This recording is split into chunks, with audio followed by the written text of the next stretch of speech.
Assalamualaikum warahmatullahi wabarakatuh. Dear Nathan, film romantis yang mengisahkan kisah kasih remaja SMA antara Nathan dan Salma. Akan tetapi bagi teman-teman yang sudah menonton film ini, pasti teman-teman mengetahui karakter utama atau tokoh utama dalam film ini, yaitu si ganteng Nathan yang diperankan oleh Jeffrey Nicole, memiliki sikap atau perilaku yang unik ya teman-teman. Nah, pada kesempatan kali ini kita akan membahas apa sih yang menyebabkan atau faktor penyebab mengapa Nathan berperilaku seperti itu. Dan pelajaran apa sih yang dapat kita ambil dari film Dear Nathan ini? Yang pertama yaitu pilih kasih atau kasih sayang orang tua yang cenderung terlalu besar untuk salah satu anaknya saja teman-teman. Seperti yang kita ketahui bahwa Nathan dalam film ini memiliki peran yang bad boy. Nathan digambarkan sebagai laki-laki yang suka membuat onar, laki-laki yang suka membuat keributan di sekolahnya. Berbeda dengan Daniel, kembaran Nathan yang merupakan anak yang baik, anak yang berprestasi di sekolah dan merupakan anak kebanggaan mama dan papanya Nathan. Sehingga hal inilah yang menimbulkan kasih sayang kedua orang tua Nathan cenderung lebih besar untuk Daniel daripada untuk Nathan. Karena mama dan papanya Nathan lebih bangga dengan Daniel yang cenderung berprestasi di sekolahnya daripada Nathan yang tidak berprestasi dan cenderung suka membuat keributan di sekolahnya. Jadi Nathan merasa orang tuanya tidak sayang kepadanya, orang tuanya lebih sayang kepada Daniel, sehingga ia membuat pelarian atau melampiaskan rasa kesalnya dengan cara dia bertengkar, dia membuat kerusuhan dengan harapan agar mama dan papanya lebih perhatian kepadanya. Yang kedua yaitu orang tua Nathan memiliki mindset atau pola pikir yang tetap. Jika teman-teman amati film ini dari awal hingga akhir, bahwa orang tua Nathan itu cenderung membanggakan anaknya ketika anaknya berprestasi dalam bidang akademik di sekolahnya seperti yang Daniel lakukan. Sehingga orang tua Nathan tidak melihat potensi atau bakat yang ada dalam diri Nathan. Padahal tidak hanya mengenai prestasi di bidang akademik saja yang dapat dijadikan suatu kebanggaan, yang dapat dijadikan suatu prestasi. Akan tetapi orang tuanya Nathan memiliki patokan bahwa kecerdasan di bidang akademik adalah sebuah prestasi. Sehingga mereka berdua tidak melihat bakat yang ada pada dalam diri Nathan. Padahal setiap manusia yang lahir di dunia ini pasti di dalam dirinya memiliki sisi kelebihan atau sisi istimewa yang ada dalam dirinya. Setiap manusia memiliki sisi kelebihan dan juga kekurangan masing-masing dalam dirinya. Semua itu tergantung bagaimana cara dia meningkatkan kelebihannya dan bagaimana caranya dia mengubah sisi kekurangannya menjadi sesuatu yang lebih berharga dan bernilai, teman-teman. Begitu pula yang dialami oleh Nathan, bahwa dalam diri Nathan pasti memiliki sisi kelebihan yang tidak dimiliki oleh Daniel ataupun orang lainnya. Akan tetapi kedua orang tua Nathan tidak bisa melihat hal itu. Orang tua Nathan hanya cenderung berfokus pada Daniel saja sehingga mengabaikan potensi dalam diri Nathan, teman-teman. Yang ketiga yaitu kurangnya pengetahuan mengenai ilmu parenting. Cara untuk mendidik anak, cara untuk mengasuh anak dengan baik dan benar merupakan hal yang sangat penting untuk kita pelajari, teman-teman.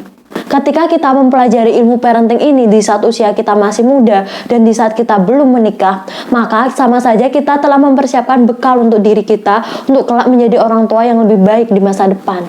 Cara mendidik anak dengan benar, cara mengasuh anak dengan benar, dan bagaimana caranya sih agar anak dapat tumbuh menjadi seseorang yang percaya diri, penuh kasih sayang, seseorang yang optimis, seseorang yang penuh dengan tanggung jawab. Semua itu perlu dipelajari, teman-teman. Karena semua itu tidak dapat kita pelajari ketika kita telah menjadi orang tua. Yang keempat yaitu Nathan memiliki ayah yang keras dan otoriter, di mana segala sesuatu harus berjalan sesuai dengan kehendaknya. Dan ayahnya Nathan adalah seseorang yang tidak mau mendengarkan pendapat orang lain, bahkan itu adalah anaknya sendiri. Semua keputusan diambil olehnya dan dia tidak mau mempertimbangkan pendapat orang lain dalam keluarganya. Selain itu, faktor yang menyebabkan mengapa Nathan memiliki perilaku seperti itu adalah karena dalam hidup Nathan tidak memiliki sosok figur ayah yang baik dan benar. Ayahnya lebih memilih pergi meninggalkan Nathan dan ibunya, yang mana kondisinya pada saat itu ibunya mengalami gangguan jiwa karena tidak bisa menerima kematian kembaran Nathan yaitu Daniel, sehingga ayahnya memilih untuk menikah lagi. Nah, hal inilah yang menyebabkan Nathan memiliki rasa dendam dan marah kepada ayahnya, sehingga ia memilih untuk melampiaskannya dengan cara yang seperti itu. Selanjutnya, pelajaran apa sih yang kita dapat dalam film Dear Nathan ini? Yang pertama dari orang tuanya Salma. Ibunya Salma adalah sosok yang penuh kasih sayang. Ibunya Salma memberikan kepercayaan kepada Salma dan bahkan ibunya Salma memberikan nasihat bahwa Salma harus menjadi seseorang yang tanggung jawab dengan pilihan dan keputusannya sendiri. Nah, hal inilah yang membuat Salma menjadi seseorang yang percaya diri, seseorang yang yakin dengan keputusannya, dan seseorang yang dapat bertanggung jawab dengan pilihannya.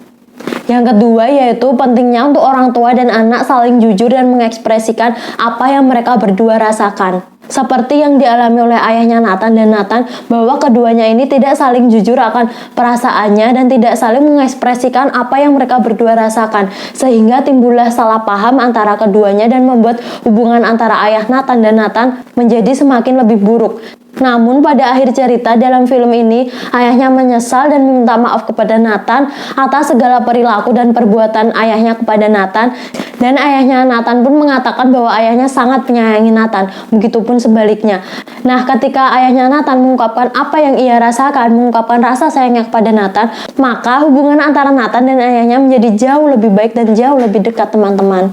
Karena ketika orang tua dan anak saling jujur dengan perasaannya, saling jujur dan mengungkapkan apa yang mereka berdua rasakan, hal ini dapat membuat hubungan antara keduanya jauh lebih dekat dan tidak ada salah paham lagi.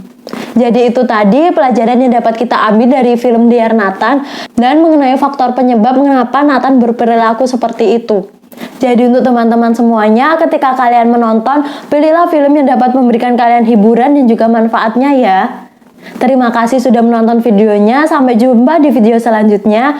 Dengan aku Rosita Diah Anggraini. Wassalamualaikum warahmatullahi wabarakatuh. Terima kasih. Dadah.